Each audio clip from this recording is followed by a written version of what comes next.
Hello, welcome to Cinema Savvy, and welcome back to a brand new movie review. I'm Chris Garner, joined today with Naomi to give my review on Creed 2, which is the second installment in the Creed series and the 8th movie in the Rocky saga, essentially. And also, technically, Rocky 4 Part 2, which is amazing, which I'll talk about more when we get into the review. He's very excited for that. He's very. I've been waiting for this movie for 33 years, and I'm not even 33 years old, but like even before I was a thing, I was still waiting for this movie. So he was a tiny little sperm. He was like. So this is the latest sports drama movie directed by Stephen Caple Jr. It's not directed by Ryan Coogler, who directed the first one, because when this was going into production, he was working with Michael B. Jordan on Black Panther 2. So clearly they had this sequel in mind and wanted to get the ball rolling as quick as possible, but it was delayed because of that movie. And it's starring, once again, Michael B. Jordan, Sylvester Stallone, Tessa Thompson, and Dolph Lundgren's back in this one. And it's awesome, and I love that fact. So before we kick off with my review, you haven't actually seen any of the Rocky movies, I believe. I've seen a clip of it because I was shown the montage from Rocky 4, and I've seen a few clips of Rocky 4. And what a great scene that scene is. But on the whole, no, I have not seen a single Rocky film. And I feel bad for that because I'm pretty much talking to the biggest Rocky fan I know. Yes, this really upsets me that you haven't seen a Rocky movie. But as I said, I'm sorry, I'm too busy drowning in bad music. But as I said before we went live, if you kind of know the formula of the Rocky movies at the moment. What I like the Rocky films for the most is the characters, and to see this saga that's stretching all the way back now to the first movie, which came out in 1976, and 2018, these movies are still going strong as ever, and they're great. And they've gone through many different tones, and the series has definitely evolved into different things, especially around the 80s and 90s, but it's back to its roots now. It's back to those dramatic roots. And we don't have a silly montage. There is a montage in the movie. It's not as silly as ones that we've had before, unfortunately. Very, very quick, and you can see these pictures on the social media. I've got to like brag about something that happened at the weekend very, very briefly before I start talking about it. I actually got to meet Carl Weathers and Bridget Nielsen, Apollo Creed and Ludmilla Drago themselves. I have the pictures here. Carl Weathers there doing the Predator pose, and there's Bridget Nielsen right there. Still as stunning as ever. But now we will get into the movie. So as always with our reviews, there will be a spoiler-free section at the beginning, and then we'll move into spoilers later on down the line. It is a very predictable movie, and that is probably going to be one of my criticisms of the movie, in that it's a great sequel, it's a great follow-up, it's a great continuation of the Rocky franchise, albeit a very predictable one. So this movie picks up 3 years after the previous Creed movie, and the plot, according to IMDb, is under the tutelage of Rocky Balboa, heavyweight contender Adonis Creed faces off against Victor Drago, son of Ivan Drago. This is essentially kind of somewhat of a revenge movie. At least that's the motive as to what's going to get Adonis Creed in the ring. You've got Ivan Drago back on the scene, who is actually really quite a compelling character in this, and that's my biggest positive with this movie, as I said, is its characters. It really does develop up a lot that happened in Rocky 4. Rocky 4 is infamously the most silly Rocky movie, and that's absolutely true. And in that movie, you've got Ivan Drago, played by Dolph Lundgren, who is this very robotic, machine-like man who's literally just there to be the Super Russian, essentially. He's the big boss bad guy that Rocky Balboa's got to go up against. But in this, seeing his character 33 years on, and obviously we followed Rocky throughout the following sequels that came after Rocky 4, but we haven't seen or heard anything of Ivan Drago until now, and I actually really like where they take his character. We see a lot more depth there. We see that basically, whilst Rocky went on to, international stardom and was embraced and was this prolific boxer after beating Ivan Drago, Drago's like slipped into obscurity. Like, he's been outcast by his country, his wife's left him, and he's trying to now make a better future for his son, and trying to make his son have the future that he could have had he have beat Rocky in the ring 33 years previously. And I thought that was really interesting. He gets a lot more lines in this one. He still doesn't have loads, but he doesn't get like the 3 lines of dialogue or whatever he got in Rocky 4, which is nice. I feel like I'm talking a lot about this. You watched the trailer for the first time before we went live, so you kind of know the rough gist of the story. Do you have any questions about it, or? let me just state now, like Chris said, this was the first time I had seen the trailer. I have never seen like a full Rocky film, only clips. So my kind of whole thing that I got from the trailer was that revenge.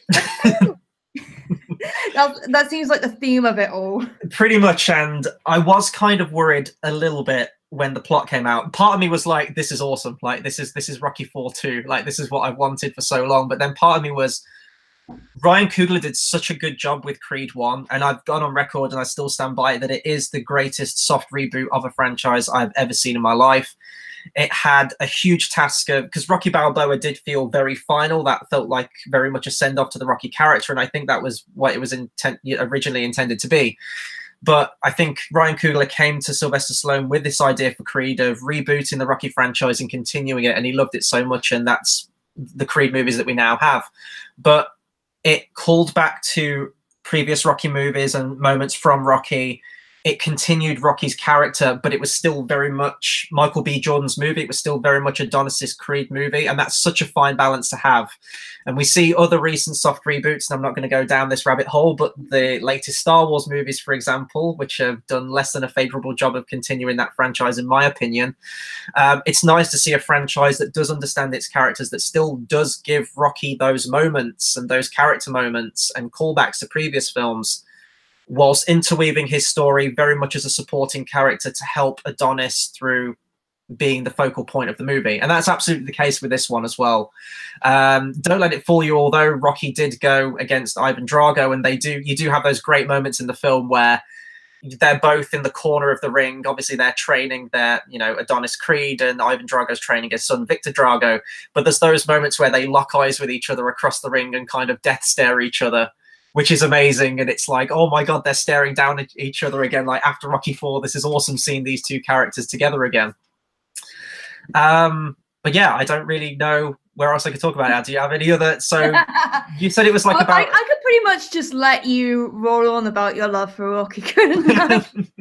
I feel bad though, because it's nice to have someone to bounce off of. But as you said, like you pretty much just got the idea that it's revenge, like, and that again could be another criticism of it, in that it does very much, it's essentially Rocky 4 again, pretty much. Like in terms of the structure of it, of the movie, it's basically redoing Rocky 4, which is fine, but it does a lot of new stuff with its characters to kind of merit that, although it does, in my opinion, still does cherry pick a lot of moments and plot points from other Rocky movies. Like there's some of Rocky 2 in there, and I can't really talk about any of this stuff until spoilers. There's some Rocky 3 in there, but the main one is obviously Rocky 4, and I think that's unavoidable. To the point where now is that I don't know where they can go with this franchise, because as soon as they announce Creed and you have that character, the son of Apollo Creed, who was killed in the ring by Ivan Drago in the 80s, it's inevitable for that plot point to come into the fold and to bring his son in, where he feels like he needs to avenge his father's death, when Victor Drago's calling him out. At this point, he's the heavyweight champion of the world. If he doesn't go up against this guy, he's going to look weak, and he's not defending his family honor. But also the fact that Victor Drago in the movie is an absolute force to be reckoned with. If you've seen the trailer, if you've seen the actor, the person who plays Victor Drago is played by Florian. Oh God, I don't know how to pronounce his surname. Montano, I think it is. Florian Montano. He is a boxer in real life. He's a bodybuilder as well. You can find a bunch of his videos on YouTube. This guy is an absolute powerhouse. He is terrifying. And in real life, the guy can pretty much do anything. He's strong. He can run fast. He can box. The one thing I think he had to learn how to do was act for this movie, and he doesn't get many lines in the film. But he is still very much a compelling character when we get towards the end of the film. We learn, he's kind of, I don't want to give too much away, but he's living with his dad, and he's kind of been caught up in this life where he's very much been outcast, and he's had to, fight on the streets and everything like that. There's a line in the movie where Ivan Drago's talking about his son, and he says, "All that my son knows is this. This is all he knows how to do." So it's a good flip side, really, in that you've got Adonis Creed, who's trying to defend his title and his family name and avenge his death. And then you've also got Victor Drago, who's fighting for, his life where he's essentially been wronged. Like, his dad was cast out by his country, and if he wins this time, this will give him the prestige to live among the Russian elite, essentially, and give them a better life. So it is quite a nice balance, and it's nice when you do see both sides of the fighters and understand what they're fighting for. There is one big criticism I have for this movie, though, in terms of the character of Rocky. And I don't know if I should say this because it won't really give anything away, but Sylvester Stallone has said right now, and I don't know if I believe this, he's officially retired the character of Rocky as of this movie. Now, if Rocky is a franchise to go by, then he pretty much says he's retired in every single movie from about Rocky. At the end of Rocky 1, he says there ain't going to be no rematch. In Rocky 2, there's a rematch, and he says he's going to retire. And then you get Rocky 3 and 4 and 5 and onwards, and we're still going on 8 movies in. So I don't know if I believe him. In Creed, it was a very powerful movie, and I will say that I do prefer the first Creed movie to this one. Not to say that this is a bad movie. But there was this plot line where Rocky had cancer in Creed, and it was incredibly powerful to the point where Sylvester Stallone was nominated for Best Supporting Actor at the Oscars. And I do think he was robbed of that, and I do think he should have won that. But that is a plot point was so emotional, and it felt like it was building to the point where, as these films continue, we were going to get to the inevitable point where Rocky did die on screen. But they completely don't even bring up that cancer plot line in this movie. It's set 3 years after, and they just said, "Oh yeah, he's okay now. He's cured." And it does feel like I know that can happen, obviously, but it does feel a little bit cheap, especially when Creed was so powerful with that, to have that as the focal point, where it felt like Rocky was on this ticking clock almost. And now we go straight into this one, and it's only like mentioned in a brief passing opening line where they say like, "Oh yeah, he cured. You know, he's fine. He beat cancer." So in the 80s, he prevented the Cold War. He ended the Cold War with Russia, and in 2018, he beats cancer. So yeah. There was that I didn't like that element about it. Was the Superman we've been waiting for. Yes. The hero we deserve, but not the one that we needed. I'm going to keep going on a tangent if this is all right, because I feel really bad that you're not. Honestly, go for it. I can definitely tell that you're more of the Rocky fan than I am, because I think we say it again. I've never seen it. I just want to kind of ask something. Yeah, sure. You mentioned before how it does have a lot of callbacks to the older Rocky films, and even though it's got the Creed name, and you do say it is a Michael B. Jordan film, do you think that those callbacks are a detriment to the film in any way? No, absolutely not. And with the Rocky franchise, as I said, it is a franchise that has kind of repeated the formula. The thing that keeps it going is the development of the characters through the highs and the lows, and the amazing montages that like really get you pumped up, and then also the really emotional moments that it's not afraid to shy away from. It didn't detract from me at all. It is very predictable in terms of its structure, because it is so much like Rocky 4. But what was interesting more with this movie was to see Ivan Drago 30 years on, was to see the effects that, and it's really good, in fact, that when you watch Rocky 4, a lot of negative criticism that people gave to Rocky at the time, for example, in the movie where he doesn't throw in the towel in Rocky 4 and Apollo Creed essentially dies when Rocky could have prevented it. That comes into the fold in this movie, where Rocky's been having to process that and deal with that for ages. In Creed, we learned that Apollo Creed's wife hadn't spoken to Rocky since the funeral, precisely for that reason. And it's definitely had an effect on him, and he's trying to steer Apollo Creed away. So they do enough with it to justify it being a sequel, despite it following very similar plot points. It's not really cringeworthy throwbacks and callback lines like we get in some soft reboots. Again, not naming names. And it's not to the point with A Force Awakens, for example, where it does... You name names. I name names. It was unavoidable. I had to.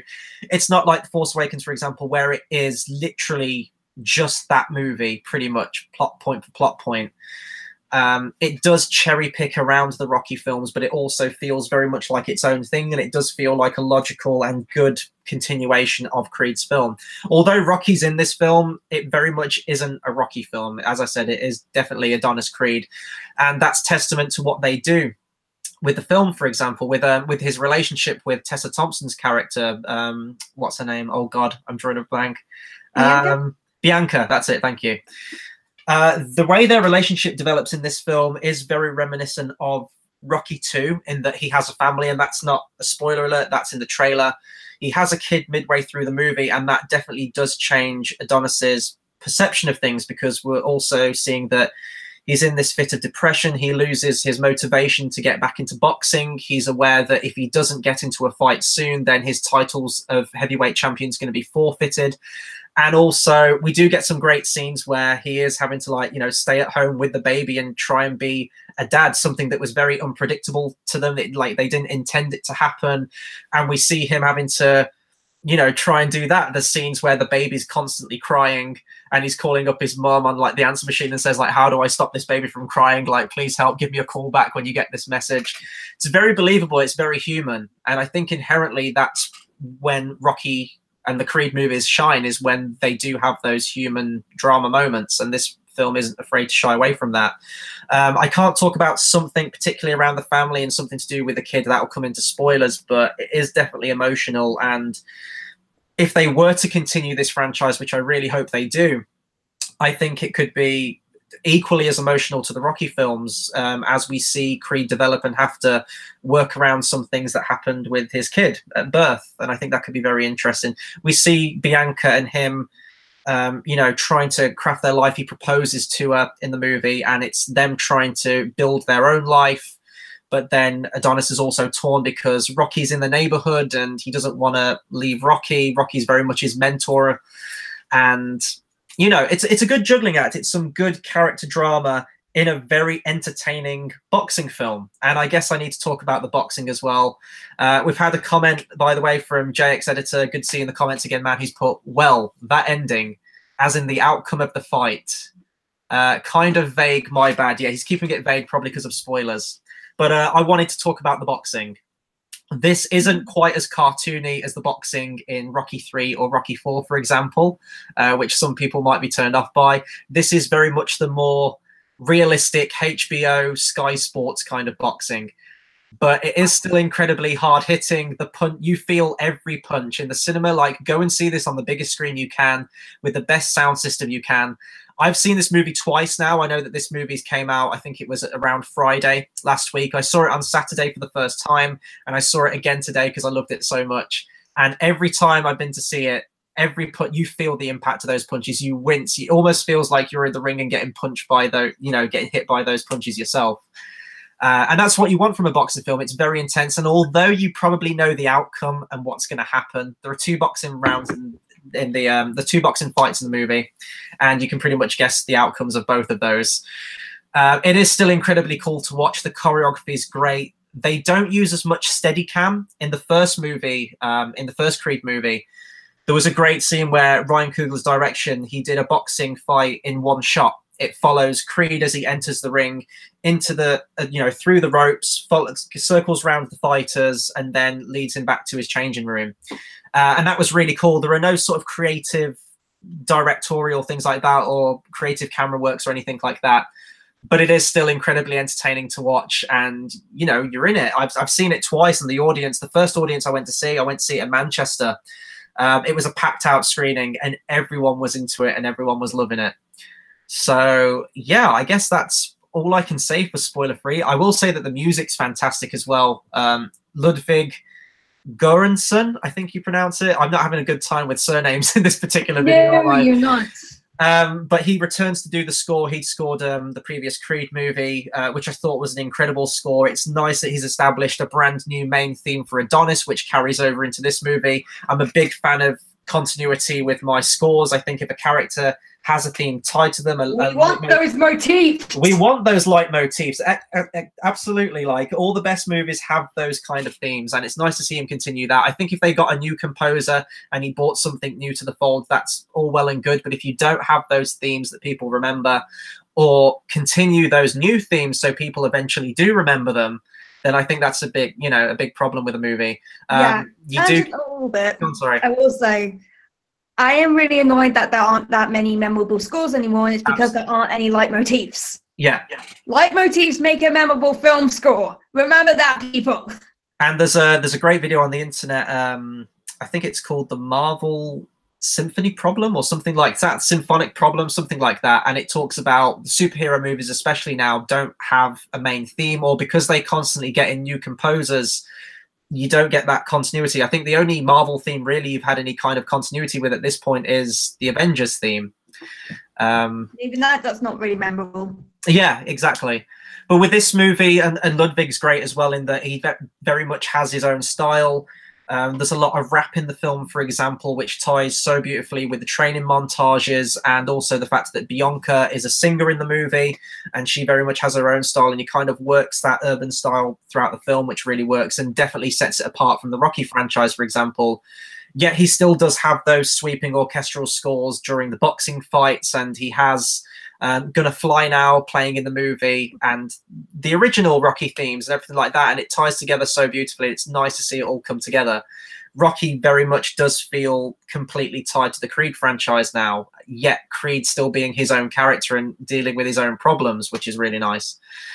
Had another comment from JX Editor saying, I love that Michael B. Jordan actually makes punching sounds with his mouth, considering how much of that needed to be removed from the original Rocky by the sound guy.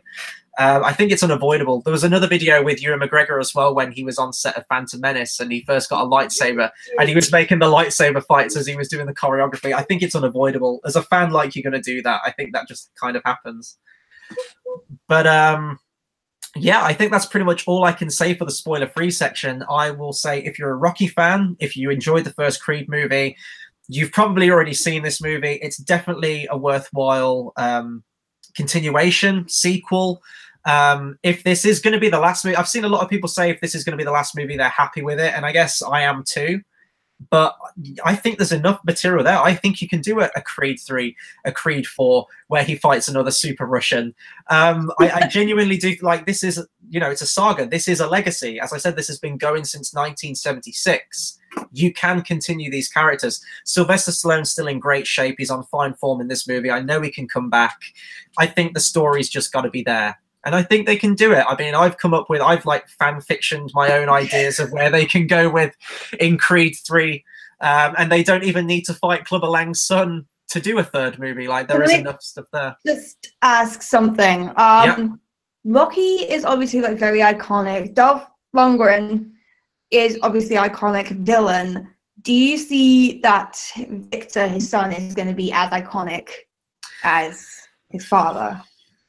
In the years to come, people will remember him. No, I will say that because I still do think that Victor's character is still very much tied to Dolph Lundgren. Is still very much tied to Ivan Drago.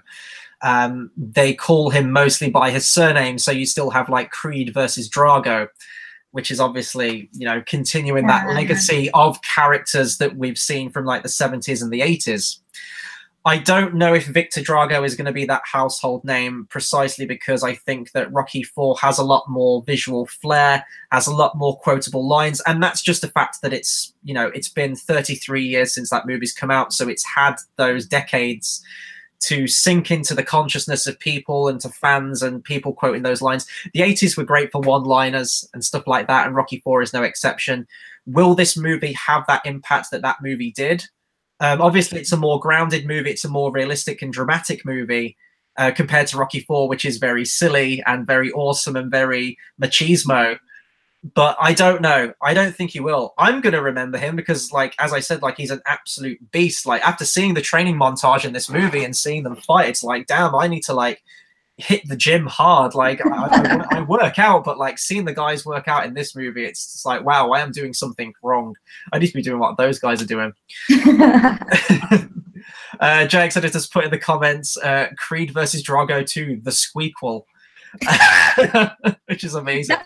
That's basically if you like turn the pitch really high up. So does that mean that the next one's going to be Creed 3 Chipwrecked? Is that the next one? Rocky and Creed get shipwrecked and they have to box their way out of the deserted island. Oh no. And I'd watch it because, you know, this is what I mean. Like, I am with Rocky now. I am with this saga through the good and the bad. And in my opinion, and it's a real shame that I didn't actually get any reviews out for the previous Rocky films. I did originally intend to have my mate jump on with me, and we were going to do a video where we were going to talk about Rocky 1. He's a huge Rocky fan as well. He's done boxing before. He's been a boxing coach. And we were going to review Rocky 1, 2 Creed in one big video, and I still do want to do that. So maybe now that Stallone has officially retired the character, we can do a sort of throwback, a retrospective on the Rocky films and go through them again, and maybe even do another short review of this one tagged at the end of it.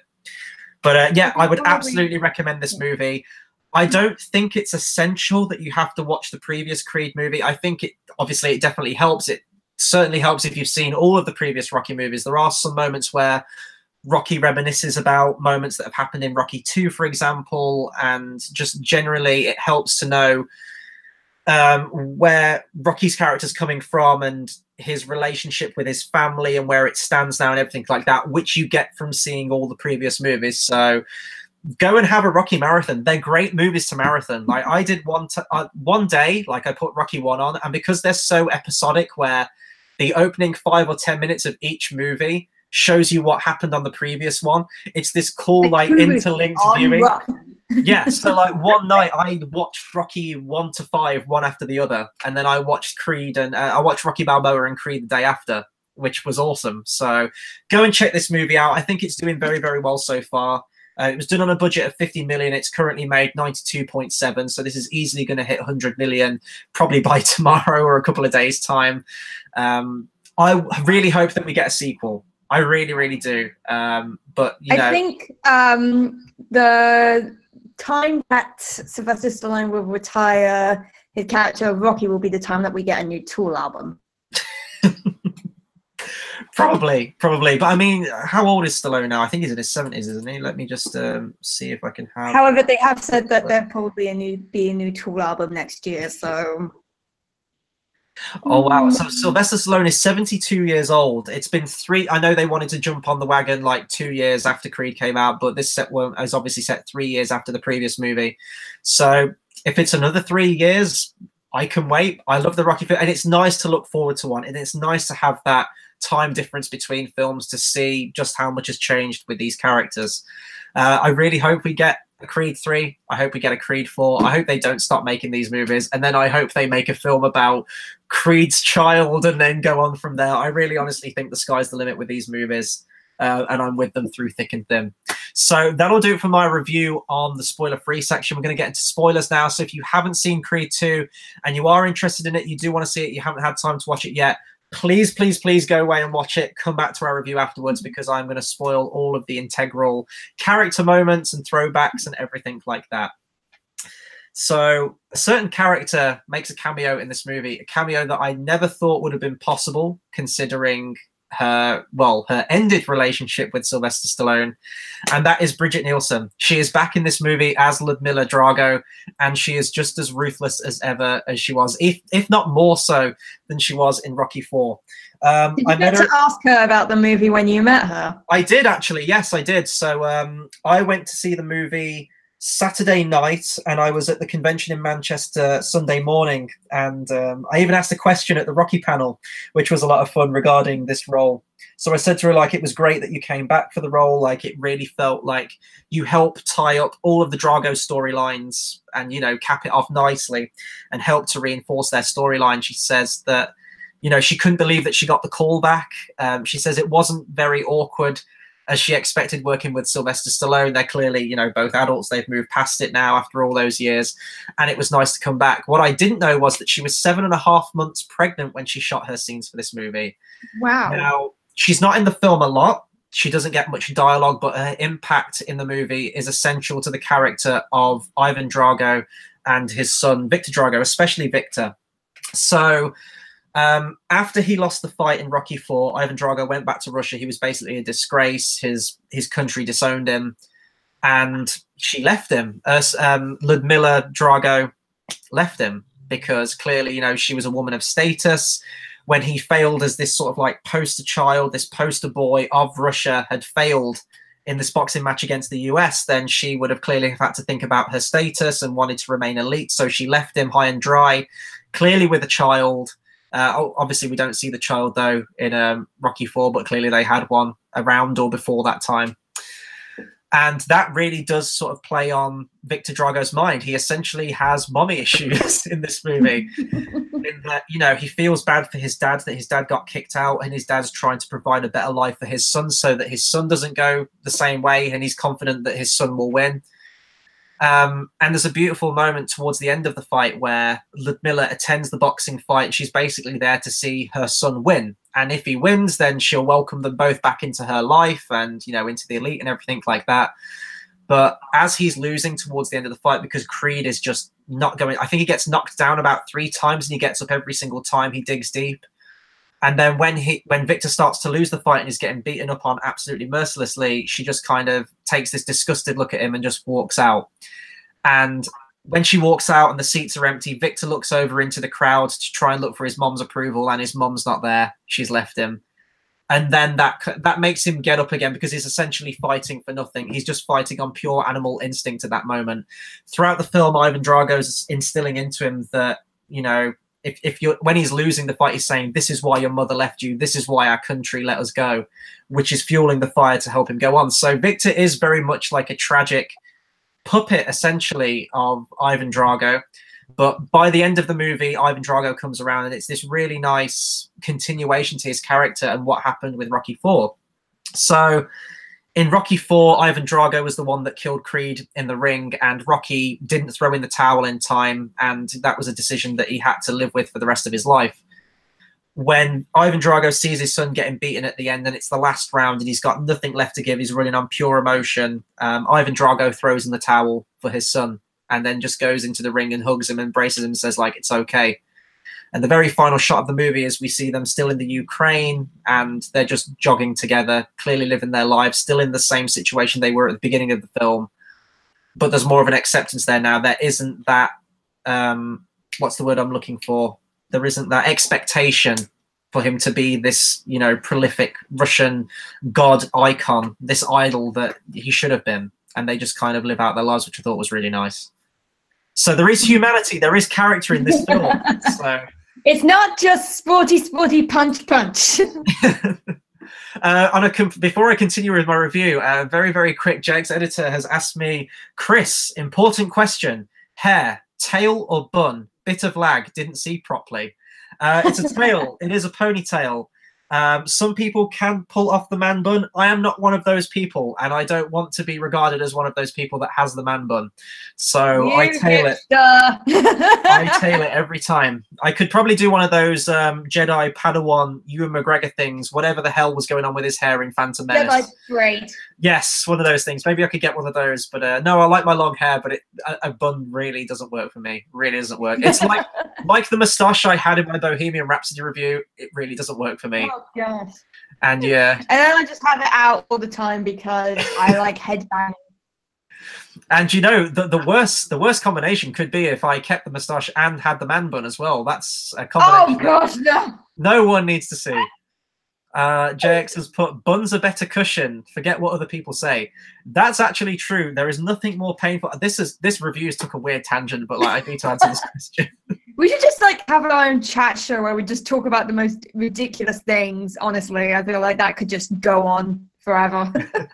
So I've actually been talking to JX Editor for a long time, like very, very quick aside, like I've been working on like a fan edit for a long time. And he was one of the first guys that gave me advice on it and help and tutorials and things like that. This was great. And now I found that we're long hair pals as well. He rocks the man bun, I rock the tail. Together with our powers combined, we are a force to be reckoned with. But there is nothing more painful than leaning back with a ponytail and it feels like you're getting scalped. So the bun probably is the best way to go. Oh, trust me, I know that so well. Oh, God. The trials. The trials. The trials and tribulations. Anyway, I'm going to fleetingly return this video back to the Creed review. And everyone sighs and boos because they want to hear me talk about my long hair. I want to talk about the character of Rocky before quickly talking about the character of Adonis, and then I can pretty much round off because I've talked about everything in this movie. As I said, they don't continue the cancer plot line from the first Creed movie, and I think that was definitely a missed opportunity. And the fact that Sylvester Stallone has retired the character in the place that he does is a very nice place, but this might be the horrible, morbid sensibility of the human that I am, I feel like the audience needs to see Rocky die on screen in this saga. I think that's owed. I think with all that's gone on, I think that eventually we do need to see Rocky die on screen. Not that I want to see that, because that will shatter my world and manly tears will be shed. And in fact, I was getting very misty at this movie as well. And I've cried many times at the Rocky franchise, but I feel like we need to see that. So I think if they do another one, Creed 3, you know, it could be a Creed trilogy. It doesn't need to be, as much as I would love it to be a Creed saga. And Creed is a great character. I think he is still very much linked with the Rocky character in that you do have that mentor relationship with him. And I don't know if he could carry on a franchise on his own. I like to think that he could, because I really do like the character of Adonis.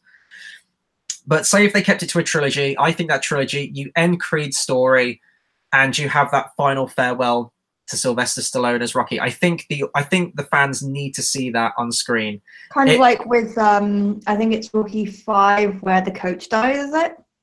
Rocky 3. Rocky 3 is the one where Mick dies. And yeah, but obviously like Sylvester Stallone was the main character throughout all the films previously and after that, and he had the charisma to carry it. And not to say that, you know, I was going to say Robert Downey Jr. then. Michael B. Jordan. That was a weird slip up. Michael B. Jordan doesn't have the charisma. He absolutely does, and he's in physical shape and everything. His acting is incredible in this film. It's an interesting experiment. I don't know if you could continue a Rocky franchise without Rocky in it, despite it being now a Creed franchise. I like to think they could. The place where they leave Rocky's storyline in this movie is that. And really the theme of the movie, without it sounding like a really dodgy ending to a He-Man cartoon where they give some kind of, and the moral of today's film was, to me, what the theme about this movie was, and prepare your vomit bags, was family. And yeah, like I said, revenge. But you've got essentially 3 different factions. You've got Adonis with Bianca, that's one faction. You've got Rocky and you've got the Dragos. And each one of those deals with family in a very different way. You've got Adonis and Bianca who essentially creating their family and have a baby and are about to start their family, and it's all very new to them and it's very scary. You've got Rocky who's, you know, had a kid, who's got older, has moved away, has made his own life, and, you know, Rocky and his son had a very strained relationship. His son felt like he was living in the shadow of his dad, and in Rocky Balboa, like, he does help him train and he is there for him, but in Creed we learn that his son's moved away and the two have lost contact essentially. And throughout this movie, Rocky, he's got his son's phone number in the phone book, but he can't bring himself to call his son. He thinks that, you know, it's been so long, he doesn't know what he'd say. Is there any place for like an old timer now? His son's moved on, he's got his own kid. Does he need Rocky around? So he can't bring himself to call his son. And then by the end of the movie, that comes to fruition because the final shots of the movie is Creed going to Apollo's grave and, you know, thanking him and saying like, I did it, and also showing to the gravestone his granddaughter that they have, Amara Creed. It's nice that we've got Apollo Creed, Adonis Creed, and Amara Creed continuing the AAA whammy of the Creed's family tree. And then we offset that in the edit with Rocky finally mustering the courage to go back to go to his son's house directly, knock on the door, and meet his grandson for the first time. And I was very, very happy that they still got Milo Ventimiglia, I think he's called. He was Peter Petrelli in Heroes. He's most well known for that. He played Rocky Balboa's son in Rocky Balboa. And when like his son was about to come into frame, I really hate when they recast actors or recast characters, because to me, I lose that connection. If they keep the same actor, if they can, throughout a role, I like having that connection. And as soon as I saw Milo, I was like, this is great that they got him back for this. Mm-hmm. And Rocky does have a very poignant final, you know, one of the final lines is where he sees his grandson and he says, "You look just like his mother."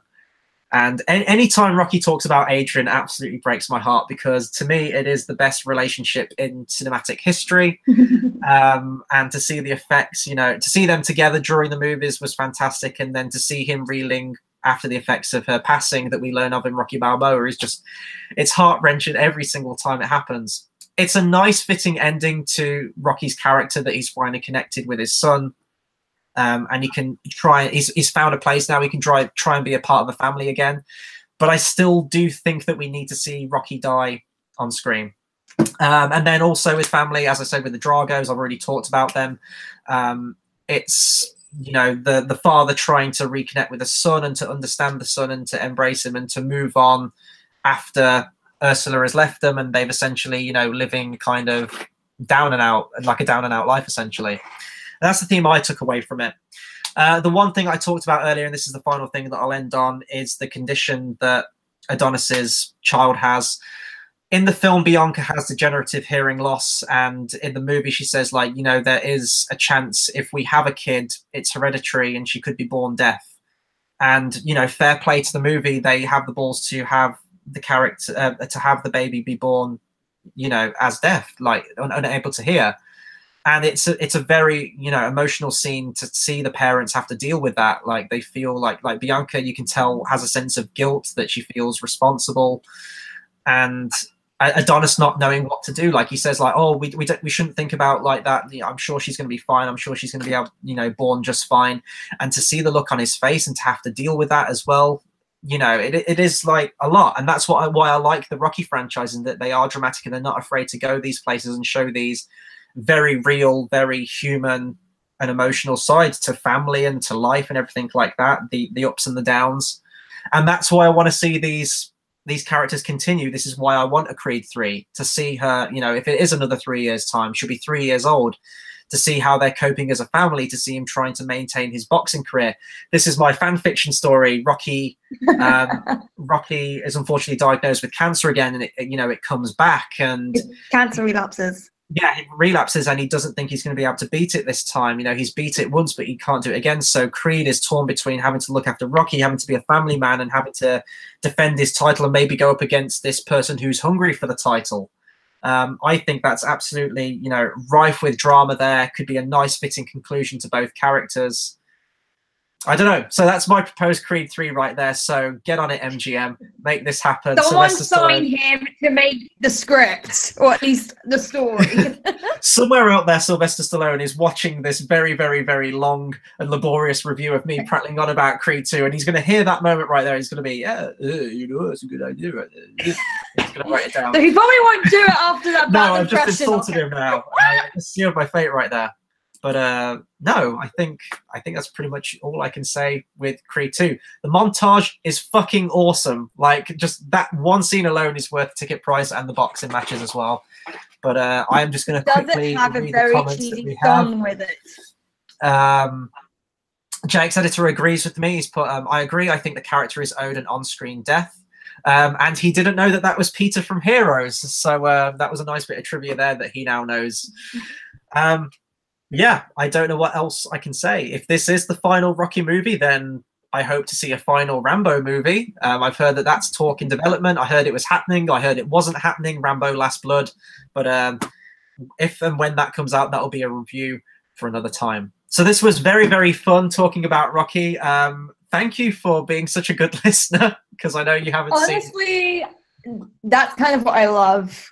If people just, like, prattle on about what they love... Mm-hmm. Then I'm totally fine with that. I know you like people bouncing off, but if I don't know something, I'd rather that you just go off into the wilderness. It's Rocky, I let you fly. Has this... Oh, one thing I will say as well, very, very quickly, not a negative, but kind of a thing I noticed in the movie. I think that... Did anyone else get this impression? I think that Creed and Drago in this movie are completely outweight classed. Like, Drago towers over him, looks about 2 or 3 times the size of him. That would never be allowed in boxing. Like, these guys are so outmatched, it's not even funny. I do watch boxing. I'm not a big sports guy, but if there's a big fight on the TV, I will watch it. I don't follow it religiously. I don't know all of the, you know, the records of all the fighters and follow it as closely like that or anything like that. But in my very limited boxing knowledge, I don't think that would fly. So if anyone else is more knowledgeable about boxing, please do let me know about that. But the main question, Naomi, have I inspired you to watch the Rocky franchise? I don't know. I will admit that. I mean, I want to watch the first one and see how I go on from there. I have, like I said, I have seen clips from, I think, Rocky 1 and 4. But on the whole, I don't really have much to say that makes me want to leap onto that Rocky train, I'm afraid. I'm sorry. Okay. You do realize that the first Rocky movie won Best Picture.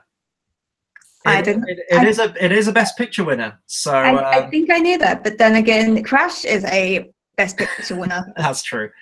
That is very true. And speaking of Oscar movies, I guess that's a good segue than ever to end this review and to talk about what's coming up with the channel. December, especially in the US, not so much for us. We tend to get Oscar movies in January, although we have had a few already. Oscar season is coming up in a few months' time, but it does mean that we are going to start getting more of these big movies that we are going to see again in the Oscars. And I will be doing reviews for all of them. Now, I don't know if George will be on these reviews. If anyone doesn't know, George, who's been on the channel since its inception, has started a new job. He's moved and he is very, very busy with work and is unable to jump on reviews as much as he used to.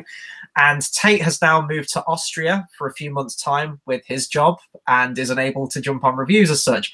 I'm still here. I'm still seeing movies every single week, and December is absolutely jam-packed full of movies. To name a few, we've got Mary Poppins Returns. We've got Bumblebee, Aquaman.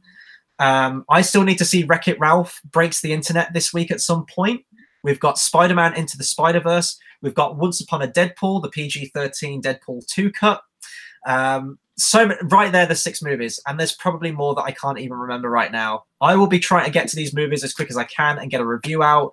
Naomi, you're away in a couple of weeks' time, or is it next week? I can't remember. Next Friday, I'm heading to next Saturday even. I'm flying to the US for a week. However, there's a 5-hour time difference where I will be 5 hours behind.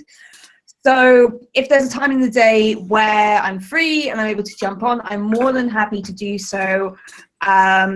But yeah, just let me know, because I'm more than happy to jump on and help out whenever I can, because I don't get that much time to talk about movies for my postgrads. Yes, you're very much into the realm of music, in case you can't see the background behind Naomi. Yes, so, like my amazing posters, and they're not just on this wall, they're all around the room. I've got like Rage Against the Machine over here, I've got like My Chemical Romance and Metallica over there. It's a lot. I mean, I'm wearing a Cure shirt right now, but yeah, if you check out my blog, I do a lot of music reviews, and I've got a few upcoming for best and worst albums of 2018, and also the best upcomers, those people that stood out for me, and those that I think you guys need to listen to in the rock, metal, and alternative scene. So definitely check that out. Awesome. And I'll say again, thank you very much for jumping on with me tonight. I know it was very last minute, and I kind of was like very desperate. I went like, Naomi, can you jump on a Rocky review with me? Like, everyone's left me. And I was like, oh, fine. I will say that Creed 2, I don't know if I opened with this, was my most anticipated movie of the year, and I had an absolute blast with it. Speaking of which, at some point, probably we tend to do this as like a New Year's thing, we will be doing our top 5 best movies of the year and worst movies of the year. There are still a lot of movies I need to catch up with that I have missed, sadly, which I will be going back to in the upcoming weeks. Maybe I'll do shorter, like 1-minute reviews for each of the movies that I catch up on.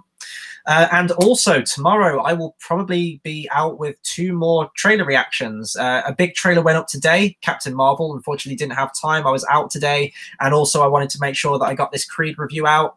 I'm very aware that it's out. I will be jumping on a reaction tomorrow, and rumor has it, I've heard on the grapevine, that we are getting a certain Avengers 4 trailer tomorrow. We don't know what it's called. We don't know the title. If it is released tomorrow, I guess we'll know the title tomorrow. Hasn't that always been like rumors of it's coming now? Well, no, it's not. It's coming out. Like the last couple of weeks, it's been like, oh, the trailer's debuting tomorrow, and then it doesn't, and it's like, oh, it'll be in a couple of days' time. I've heard that it's tomorrow, and I hope it is. That will be an awesome double whammy of Marvel trailer reactions, so please look out for those. Be sure to hit the comment button, and also hit the bell icon as well. We tend to sporadically go live with these things, so that's the best way to keep track. You get a little notification at the top of the screen when we go live. Once again, big thank you to you, Naomi, for jumping on. That'll do it for this very, very long review on Creed 2, and until tomorrow, or whatever the next video happens to be, I'll see you guys next time. Thanks for watching.